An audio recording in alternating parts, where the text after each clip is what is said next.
सजना सो आ किया ने बजथिन त आहा समाजब ना सजन जी आहा समाजब ना रे हमरा रे हमरा रे हमरा नदिया बिन कर से लो सजन जी आहा समाजब ना रे हमरा नदिया बिन कर से लो सजन जी आहा समाजब ना आहा समाजब ना सजन जी आहा समाजब ना ओ आहा समाजब ना सजन जी आहा समाजब ना रे हमरा रे हमरा रे हमरा नदिया बिन कर से लो सजन जी आहा समाजब ना रे हमरा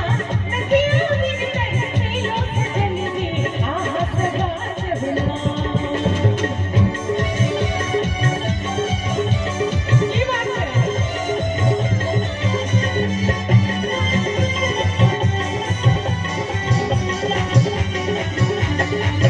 जय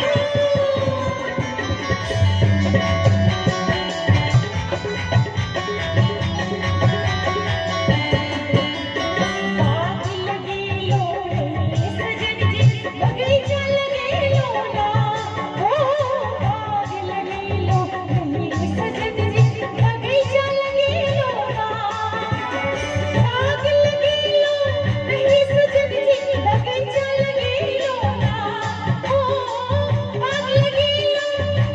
सजन जी बगीचा लगे लो ना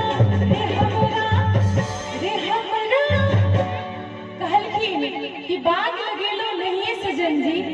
बगीचा लगेलो ना कहलखिन रे हमरा रे हमरा रे हमरा जामुन बिन कर से लो सजन जी आहा समाजब ना रे हमरा जामुन बिन कर से लो सजन जी आहा समाजब ना रे हमरा जामुन बिन कर से लो सजन जी आहा समाजब ना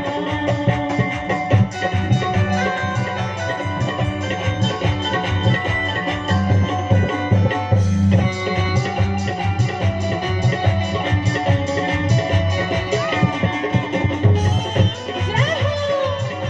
अरे पप्पू भैया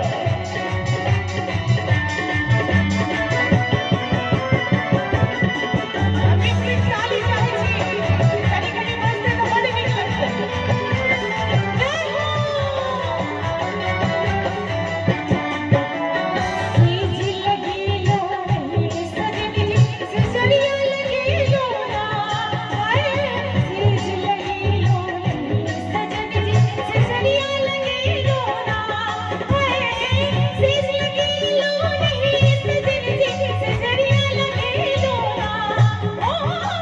सीज लगी लो सजन जी सिसरिया लगी लो ना रे हमरा रे हमरा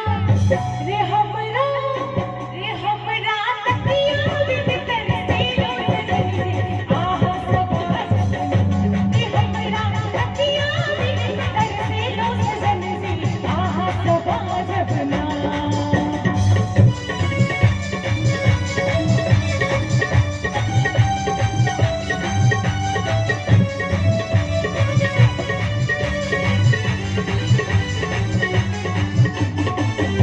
माँ भाई सजावे ठीक ठीक ताली बजती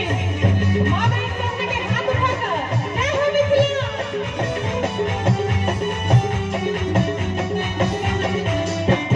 अंत में कहलखिन कोठा बनेलो नहीं सजन जी कोठरिया बनेलो ना